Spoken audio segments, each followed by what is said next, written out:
Okay, so the webinar has started. Hello, everyone. Thank you for joining SOW AI Superpowers. So that's what today's session will be on. It will be specifically configuring recommended actions with AI Search and Now Assist. Before we get started, let's jump in to housekeeping. So please use the Q&A button at the bottom of your screen to ask any questions you may have. If you do ask a question in the chat, I might prompt you to ask in the Q&A. So please use that. We also will be sharing today's presentation in recording after the event, which will be located on our Live on ServiceNow ITSM page. And I shared that earlier. Let me see if I can paste it again. Yep, we'll share it there. And after this webinar, you'll be prompted to fill out a short survey for your feedback. It's feedback super valuable. So if you have time, please take that survey. We also will go over the safe harbor notice for forward-looking statements. So I say this every time. This is our safe harbor slide, which is there to keep our lawyers happy. To summarize what it says, you may see some forward-looking statements today. Please don't make any purchasing decisions based on anything in today's webinar. All right, so today we'll start by exploring how a data-driven approach can make AI search and service operations workspace more effective. We have some great speakers today that will walk you through installing recommended actions and explain the table structure that supports these features. And then next we'll see how Now Assist can supercharge your recommended actions with AI. Throughout this session, like I said, feel free to ask questions and we'll make sure that we leave some practical tips so you can use your way and answer all your questions. That being said, I'm Brittany Lassiter. I've been with ServiceNow for a year, a little over a year now. I'm on the product management team or product excellence team, where we basically help with our customers every day around ITSM products to help them use it better. And today we have some great speakers. Austin, do you want to go ahead and introduce yourself? Hello, everybody. I'm Austin Buno. I'm a Senior Principal Solution Architect with ServiceNow, mostly implementing AI features throughout numerous customers. I'm looking forward to speaking with everyone today. Hey everyone, Mitesh Desai here. I am on Brittany's team on Product Excellence. Looking forward to talking AI Search and SOW. All right. So if you are new here, welcome. But if you are not and you've joined a couple of our other sessions, I'm happy to have you back. Just to let you know, this Academy series is a bit advanced. So I mentioned a survey earlier. Some of you have taken the survey before and potentially said that you guys are looking for something that is not as detailed. Well, this is specifically for admins and process owners, people who really want that detail. So please make sure that you take a look at our past series, and I hope that you're able to get some technical aspects from today. Let me put in the chat the past Service Operations Workspace Academy series. Let's see if I can find my chat. Here it is. So take a look at what we've done in the past. And I hope you like today's session. Today is not the last, so there's October 9th. It's not the last session. We'll have one in November and December. The topics for those are to be determined, but I'm excited to have you guys in our next session in November. Today, as we go through the recommended actions, there are a couple of resources that you can go through, and let me put them in the chat as well. There's a lot of information out there, so this is not all encompassing. This is just some resources, so please feel free to do your research on the web, so you can have all the information you want, because there's a lot out there. And let me put this in the chat so you can have it.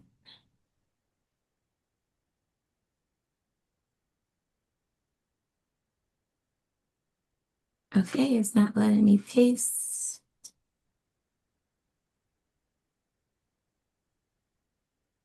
I will put it in the chat. It's not letting me put it in the chat just now, but these are the resources. Once I'm able to put it in the chat, I will, but I'll just move on to the next slide.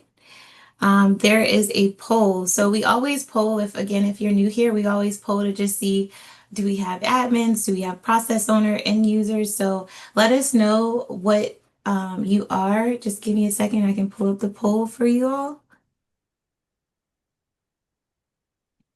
Feel free to take that poll for me. We have some service admins, some process owners, leadership. Okay. It's good to have some leadership in here just so you can see how AI is working with Service Operations Workspace. So if you have questions, please let us know. We want to make the implementation for you all easy. All right. I'm going to go ahead and end the poll. We have about 130. Okay, it's still going. Okay, let me end the poll here. All right, 138 participated. We have 61%, and am I sharing the results? 61% or 61 out of 138. So 44% of people are ServiceNow admins, and then we do have 35% process owners. So awesome to have you here. Again, this series is targeted towards our admins, our process owners, but it's great to have end users and leadership and others join us to just learn more about service operations. All right. We have one more poll here.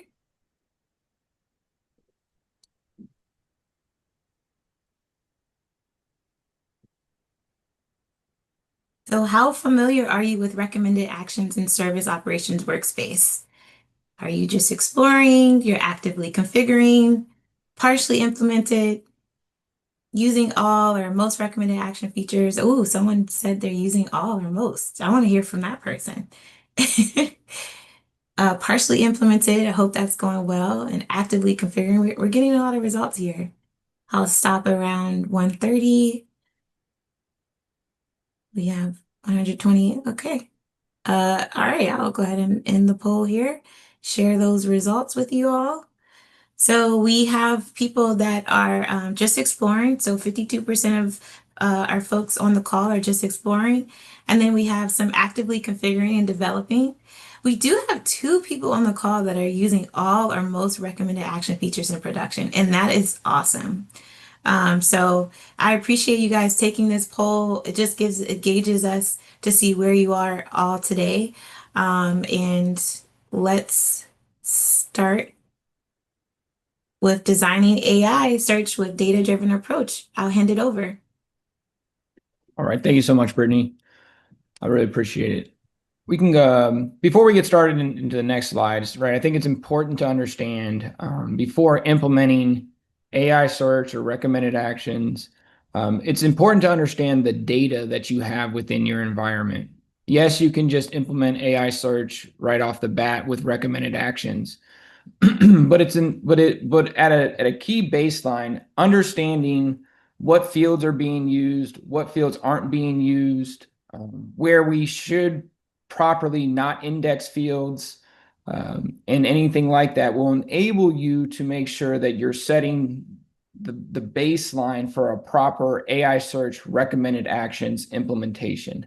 One of the things in a large organization with AI search, sys events get created at a constant level.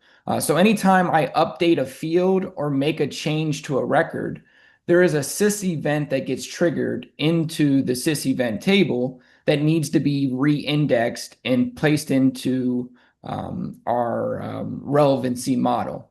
So the more a customer organization can cut down on those type of events that are flying into the event table, the less performance degradation you will see.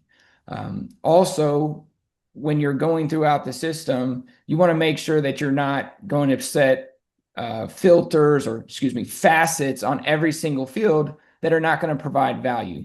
So what's important is to do a data-driven approach to when you're implementing AI search. We'll go ahead and go to the next slide, and we'll talk about how you do a data-driven approach so you're not just blanketing everything. Throughout, when you're doing this exercise, it's important to think about what fields have proper analysis of your fields to understand and detect the skew and dominant values. So what does that really mean?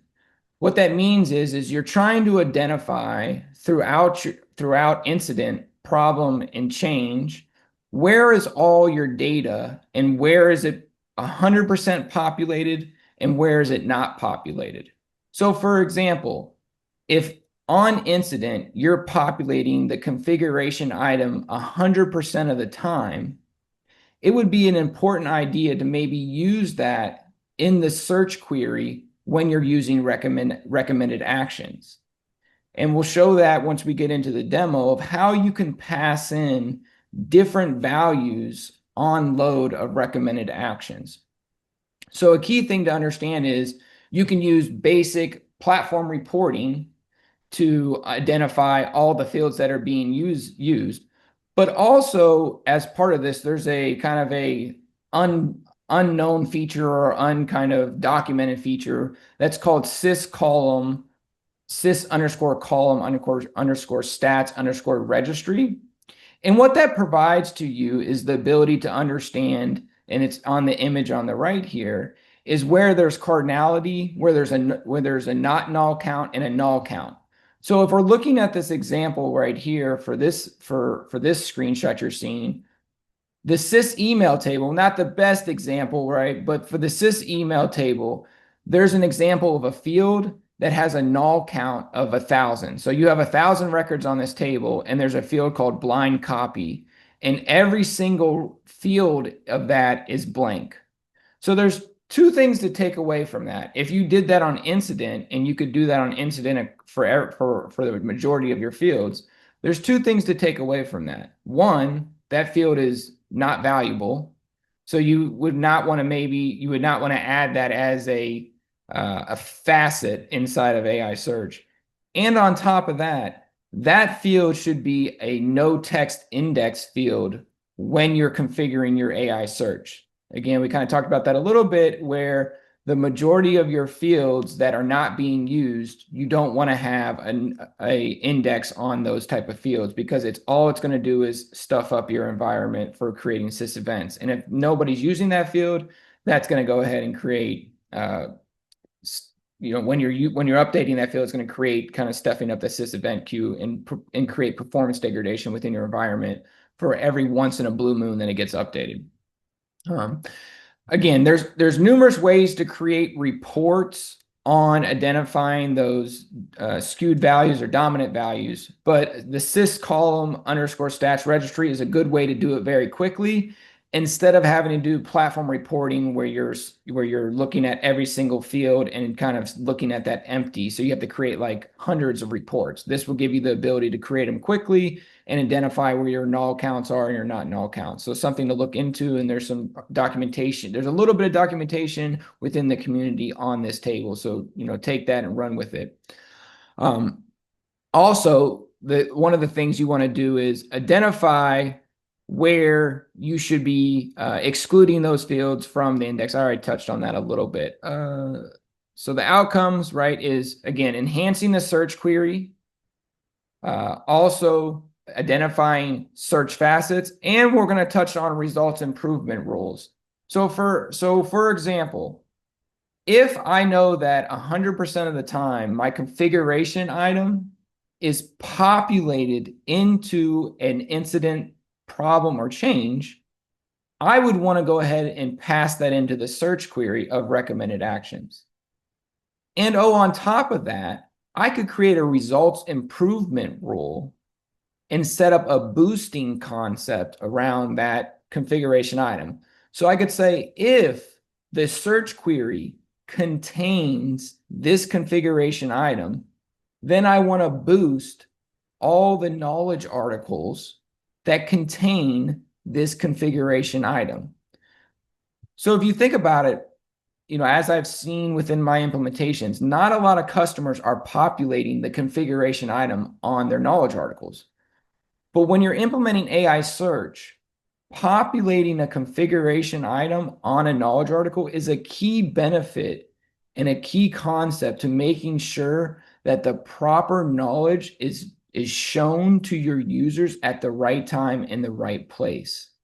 So if you can make sure that every knowledge article that you create has a configuration item on it, and then every search query that you input into the recommended actions search query has the configuration item put to it, you're going to get the right data at the right time, enabling your customers to say, oh, there's a knowledge article represented on server 123. Now let me boost those knowledge articles that are representative for knowledge for server 123. Also, and last but not least, right, improve search source conditions. When you understand the data that is not valuable, you want to make sure that all of your search source queries, or excuse me, search conditions, and we'll go through this a little bit in the demo, are properly filtering out the data that you do not want to see. There's no reason to show canceled incidents. There's no reason to show canceled problems. There's no reason to show canceled changes. All that does is create clutter and cause a bad user experience. So all this right here, this slide is all about thinking about your data and combing through it with a comb and making sure that what you're presenting to your end users is the right data at the right time. And you can do that by these different steps. Let's go ahead and move to the next slide. Another thing is that you want to think about is your unstructured data. All right, so we just talked about kind of looking at different field values, and that's structured data. But here we're talking about unstructured data. And you can understand that by using things like predictive intelligence. And if you have a client-hosted large language model, you can feed data into that large language model and help that large language model identify unstructured data that you can use to implement in a stop word library, in a synonym library, and also identify things that can be boosted with results improvement rules. So what we see on the right here is an example of a cluster that was created, and it's unstructured terms that are being passed in. So for example, if we have something that is being passed in like server 123 is server 123 needs RAM added to it. That would be a great example because one, it's an unstructured data in the short description of an incident. But when that's passed into the search query of recommended actions, we can take that information and boost the right knowledge article at the right time or boost the right change at the right time because that unstructured search query that we've passed into recommended actions enables us to present the right information at the right time. Also, stop word library. So stop words and synonyms are very important in an organization. If you think about it from a synonym perspective, you can manually identify synonyms within your organization by kind of putting eyes on cases or tasks and trying to find that information. But using a client-hosted LLM, you could export as much data as you want and then take that Excel and push it into LLM and say, go through the data that I just gave you and identify all the synonyms that I should be creating. Right, that pretty much cuts the time in half that you would want, and then you can create a synonym library inside of AI search to enable you to have the right searches. And if someone's putting like, for example, like Dynatrace, a lot of times we see Dynatrace as being a synonym of DT. So when someone puts in DT, they would understand that AI search automatically say, okay, that's Dynatrace. Let me go ahead and map it. And if you're, a bank or somebody that's in financial services, you know that there's a lot of synonyms used within your organization. Using your LLM to identify those synonyms or those stop words by pushing that information into a large language model will give you that information. I think that's it for that. Hey, All right. Austin, we have a question.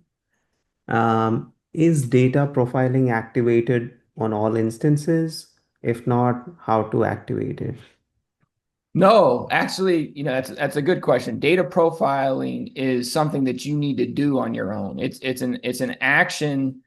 It's a it's a team action, right? Meaning that you're gonna identify a team to comb through your data, pull Excels, push them in a large language model, create clustering, your own clustering. So, for example, if we slide back to the other slide real quick, Brittany.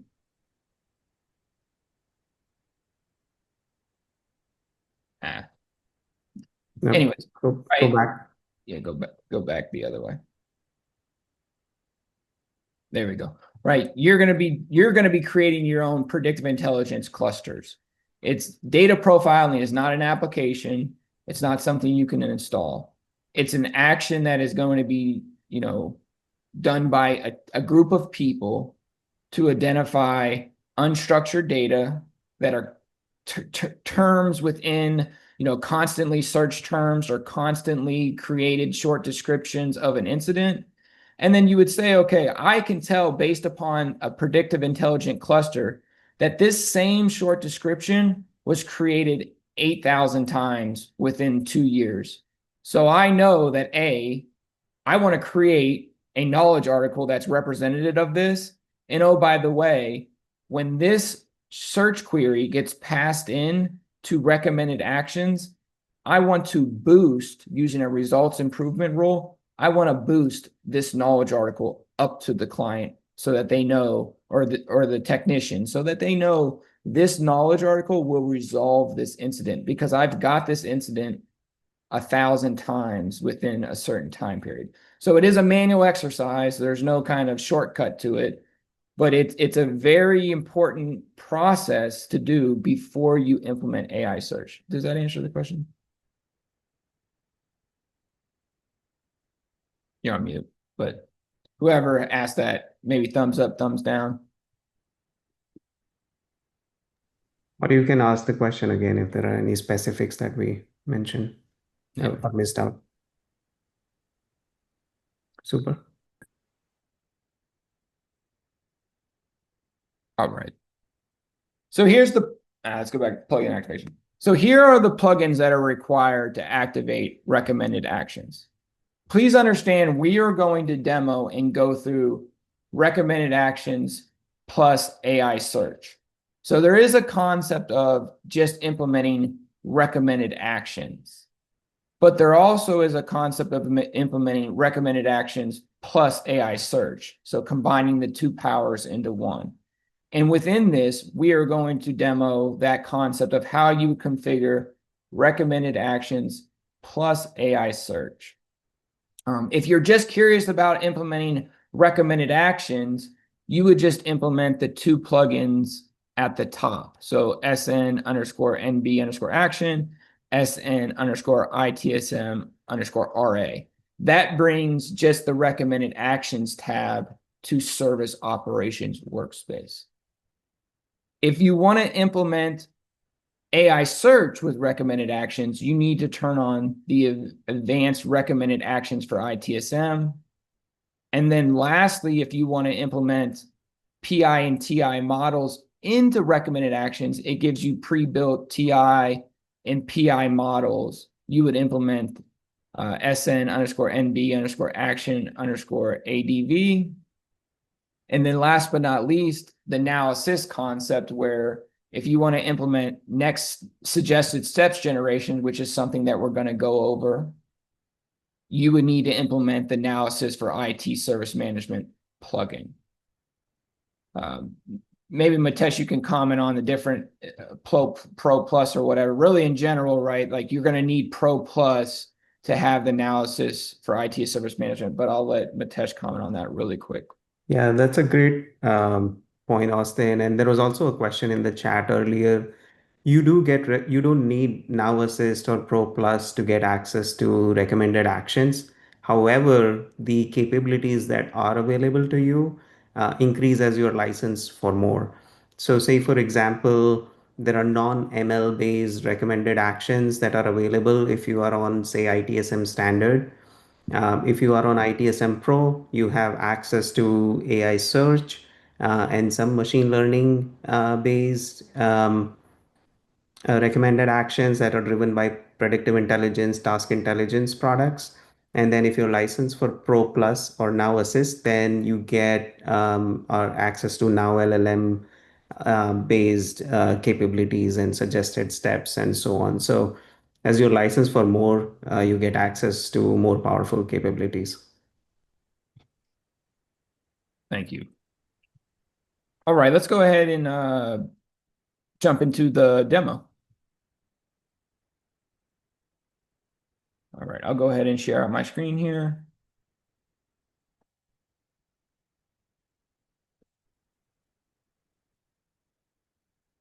All right. All right, can everybody see everything? Yeah, we can see the All right. instance. All right. So in general, right, recommended actions is facilitated via service operation workspace. And just like anything, if I want to see a incident, I would come to incident and then I click on incident. At that time, you click on the bell. The bell provides recommended actions. So if you've installed all the plugins that we've talked about, that we went through in this concept, you will be able to have access to this bell. It will automatically appear and you will start to be able to, you will start to see the functionality that we've talked about. The recommended actions tab are the ability for you to see really quick ideas so that you are enabling yourself and your technicians to automatically jump to and see the information that are coming to them. So for example, we see that Now Assist Q&A has highlighted a knowledge article right off the bat that could help you solve this incident. Further, there's this thing called suggested steps generated by Now Assist. So instead of using the NAP to facilitate the resolution of this case, you could use suggested steps generated by Now Assist to help you resolve this incident. So all I did was click that button, and you can see that it's in the sense it's fetching the info that you would expect. And right here, right, you can see that it is in a place of giving you those steps to resolve what you should. You can use those step by step to go through and help you resolve that. Further, you can jump to incident. Excuse me, to the search, which will enable you to then understand different actions that you have available to you. So you can attach and add a link and comment. You can copy the resolution notes. Those are just actions that you can take one by one to facilitate the resolution of this incident. Another item where we talked about here is the ability to see the different search sources. And we talked about our different facets that we want to manipulate and change. So for example, if I'm adding on a knowledge article, I can refine the filters. Further, I could just say, okay, I'm curious in this, and I apply it. Further, if I'm curious on go ahead and searching and doing a full search, I can jump out to this concept here, and I have the ability to kind of clear all filters and present the right information at the right time. And last but not least, I can use searching here to maybe search something like phishing attack. That same concept is I can use searching in all one space, as again, we see a Now Assist profile pop up to us. We also have the ability to use a phishing, our filtering to kind of identify what we want to present and what we don't want to present. So giving us that feature and functionality. So you may ask, how is that all configured? It all starts at the context records. In a context record, the recommended actions there's this concept of contexts. In contexts, these all represent the different records or task types that you're looking at. So for example, if we're thinking about an incident context, I understand that from this incident context, whenever I'm looking at an incident record,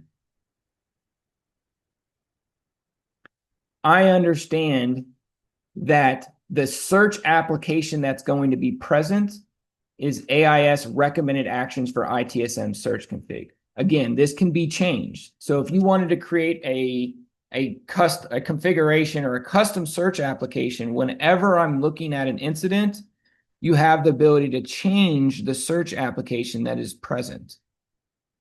Further, we talked about results improvement rules and using data within a task record that will propel our search to have better results. So via your data analysis concept, you may want to pass in something like configuration item to the default search query, or you may want to pass in the full description to the search query. That all is defined very easily by using the default search term. Right now, out of box, you only pass in the short description. But if you wanted to pass in the configuration item, all you would need to do is pass in the name.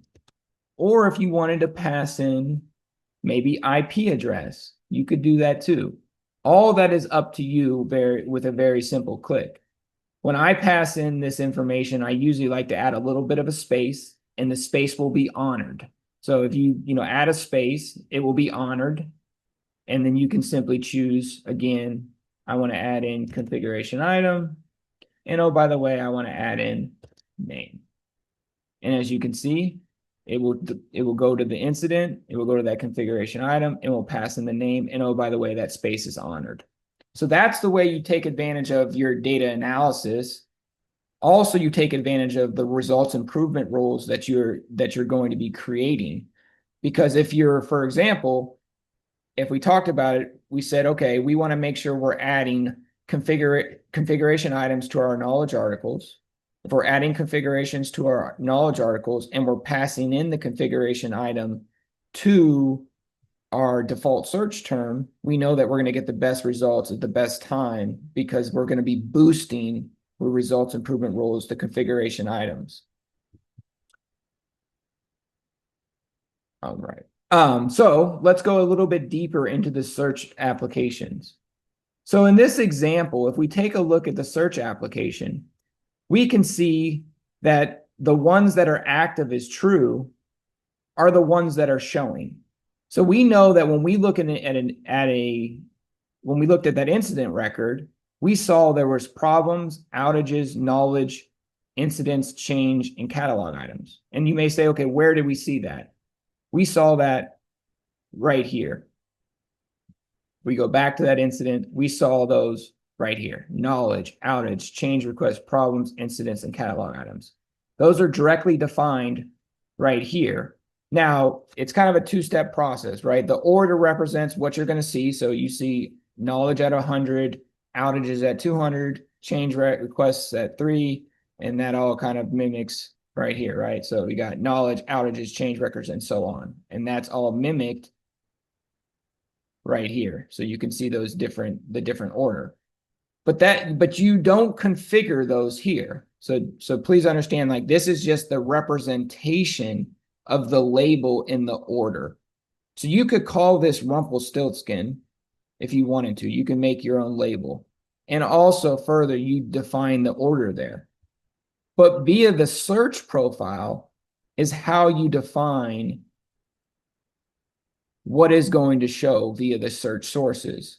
So for example, I have other search sources out there, but they're not active as true. But this is a representation of what is going to show out there, because once you add a search source and you publish it, it will then populate down to the search application. Let me bring up both of those so you can see the different concept here. it will then populate down to the search facets buckets. So for example, if I got rid of everything that's active is true, and I just wanted to see everything, I know that this one is false and this one is false, but these are the ones that are true and those are the ones that are showing. So, we're only, again, putting the filter conditions. Here's where we identify our synonyms. Here's all the synonyms that we've added to this search profile. Here are all the stop words that we've added to the search profile. And if we go back to the concept of data analysis and using our local LLM, we have the ability to feed a whole bunch of data into a large language model and asking the large language model to identify synonyms and identifying stop words. And this is where that concept is kind of tied in. Once we get those synonym and stop words on top of maybe the manual exercise of looking for synonym and stop words, we would be doing that concept and adding those synonym and stop words right here. And that is all included into when you're passing in a search query into the recommended actions search query. Here's where you add the genius results. I will state that as a best practice recommendation, if you have access to Now Assist, you should just be adding the Now Assist Q&A genius results card for recommended actions. The Now Assist multi-content genius results unfortunately does not work in recommended actions in the recommended actions currently at the time. Hopefully in a later release it will. But right now the Now Assist Q&A is the one that works, and oh, by the way, it's the one that will show via this tab right here. So please keep that into consideration. If you have on just the Q&A results, which is not Now Assist, it will not show out of box in your search tab. You will need to do some sort of customization to enable that, to bring that to the forefront if you don't have access to Now Assist. This is where we talked about results improvement rules. And I want to just jump so quickly. I'll just show you how that concept would be. So again, if you think about data analysis and you think about your unstructured data, you could have a concept of query contains something like server 123 is down, right? And then you could give that a name. And then in that example here, we then want to boost a knowledge article that contains dynamic, right? And we do the knowledge table, and then we do configuration item, right? And then you could just simply say configuration item and then go ahead and do that. It's actually not dynamic, it's static. And then you just do contains that configuration item. It's smart enough to dot walk into the name, so you don't have to add the sysid there. All you're adding is the name of the server that you want to boost for that configuration item. You don't add the sysid there, you just add the name of that CI, and it will be smart enough to boost the weight. If you want to boost it extremely high, give it a rating of 1,000, and it will boost those knowledge articles up past the other items from that relevancy model. Another thing that we wanted to show is via configuring that suggested steps generation. So from suggested steps, what we showed here on this button here, to configure that, it's a very simple process. All you need to do is navigate, and once you have the Now Assist plugin turned on, you navigate into Now Assist, and you navigate into skills, you navigate into ITSM, and there it is, suggested steps generation. I've already activated, obviously, because this is part of the demo, but if you wanted to edit it, I'll quickly walk you through the concept there. Very simple. You just click save and continue. Please understand that if you want to launch this on your environment, you need at least 3,000 records worth of data. So if you have less than 3,000 worth of records in your environment, it will not work. You need to make sure that you have 3,000 records. So please keep that in mind. And then you just define the access. go ahead and save. You'd save and continue that. And you don't need to put in product desktop, because in reality, that is this will show via this is a concept of showing it via the ITSM view or the regular UI on your ITSM records. But if you out of box, it automatically shows inside of Service Operation Workspace. But I added it here so just to give me the ability to action it via a regular record right inside of incident. So if I wanted to do it there, I could access it, kind of a different concept, right? So inside of, I can spell it right, inside of here, if I wanted to, action next steps generations here, I could do it via these lists. All right. And then you just review and activate it. You press done. And then once you do that, you already have via, again, context is kind of the key here. In incident context, you can see that it will now be available in recommendations. And here it is. Suggested steps. And that is the guidance that we're seeing on this form. So that is what kind of all loops in together. There's other things out here that come out of box. The only things that are going to be working out of box are going to be the ones that are active as true. So please keep that in mind, right? You have the ability to turn on and turn off as many as you want. If we filter out the ones that are active as false, here's the ones that are turned on out of box for you. And then you have the ability to kind of decide what you want to add and what you don't want to add. So if we're just focused on the ones that are active as true, the concept here is the AI search recommendations. And the way that works is just really quick is you can see that it's showing the top 5 results. So for example, if we go back to this search and we go back here, we can see that it's 1, 2, 3, 4, and 5, which represents top 5 results. If you wanted to just add 2, you can just add 2. If you wanted to add 1, you can just add 1. Or if you want to turn this off totally, you can turn this off totally. And that means you would just be relying on the other ones that you have available, like create problem record for a major incident, the suggested steps, and so on and so forth. It's kind of up to you to kind of decide how you want that recommended actions tab to function and feature. I found that, kind of keeping it out of box and using the ones that are available to you have been the most success. Another thing that I want to talk about really quick is index sources that are related to your recommended actions. So in this example, we know that this search application is tied to this search profile. And we know that this search application is what people see on the incident record or on the problem record or on the change record. And if we take a look at here, the reason why this is in draft is because I created that results improvement rule. If I wanted to publish that results improvement rule, I would create publish. I would just click publish. But what we see here is we see the different indexed sources. So for example, if you're a large organization with millions and millions of records in your environment, it's very important to understand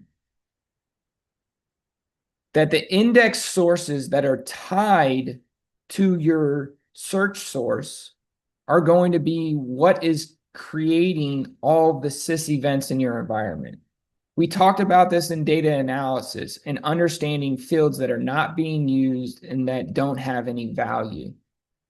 So for example, here's where you decide what should be indexed and what shouldn't be. Understand that ServiceNow out of box indexes every single field on every single table where you have an index source set up.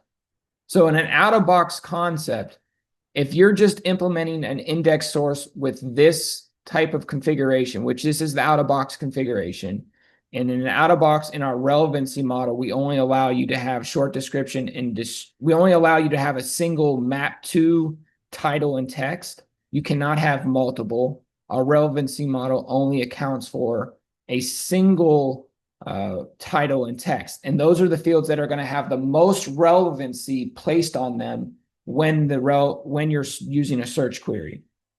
If you want to use a different field, you just have to remove this field, but short description would still be in the mix because you did not set it as an attribute of no text index. But where I'm going with this is that you want to understand that every single field out of box is indexed. The only way not to index a field is by creating a record and saying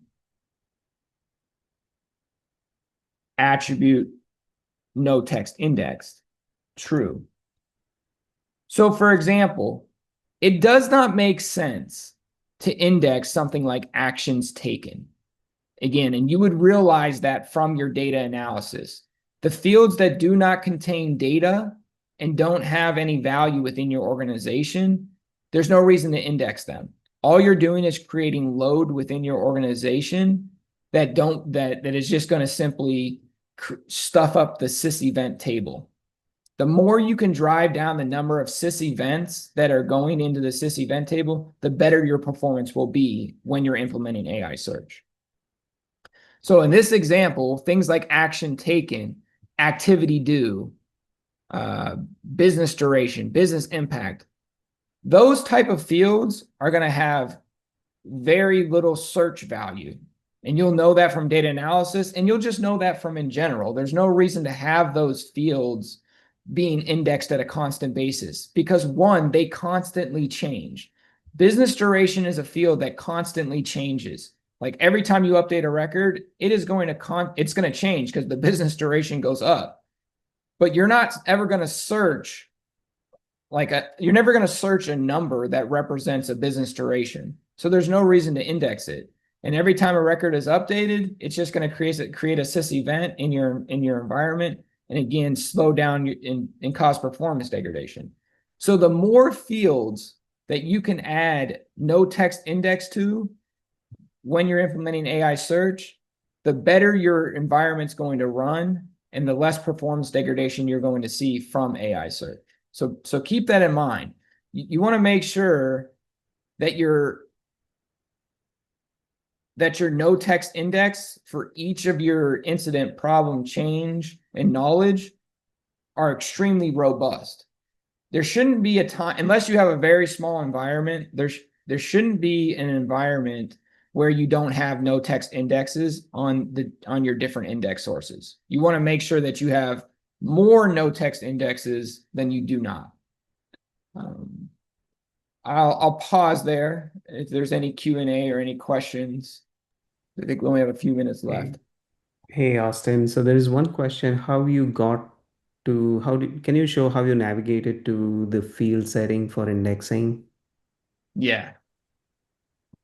So I always personally like to start off, and this might not be, people might say that's not the smartest way to navigate, and I would agree, but I personally always like to just start off at, again, recommended actions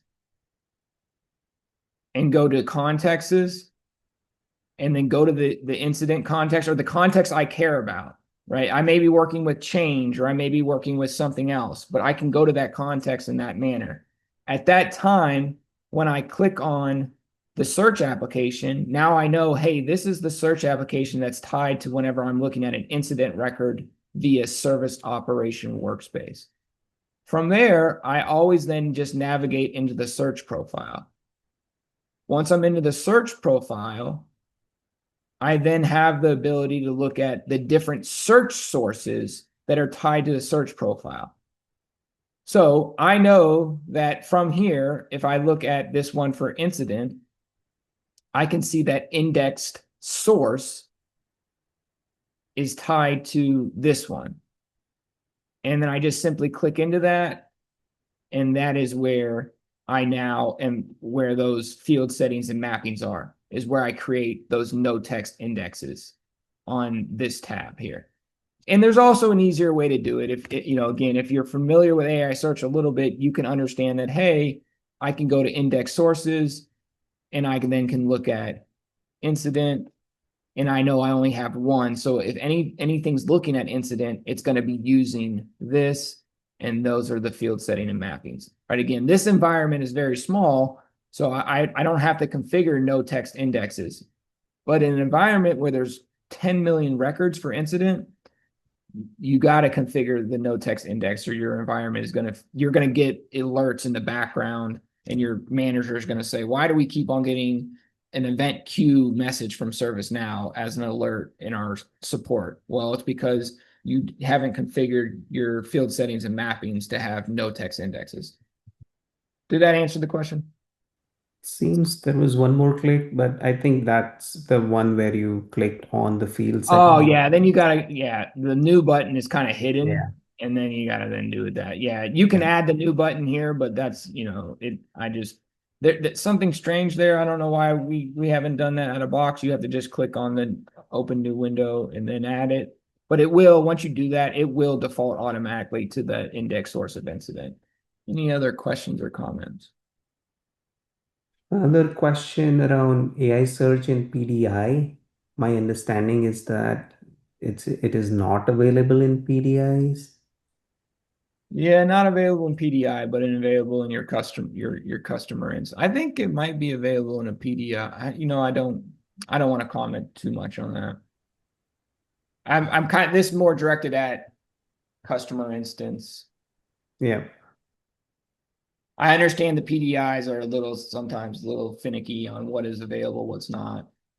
It looks like that's all the questions we had. There is one more in chat, but I can answer that in chat, Austin. A lot of people had questions about the documentation and the recording being available. It will be available on our ServiceNow community site, where you have the live on ServiceNow links. So all the session content will be posted there. Correct, Brittany? Correct. Okay, now it's gonna allow me to launch. All right. Okay. The links, please copy those links for you all. But happy that we were able to have this session today. We're ending right on time. So I appreciate everyone. Thank you so much.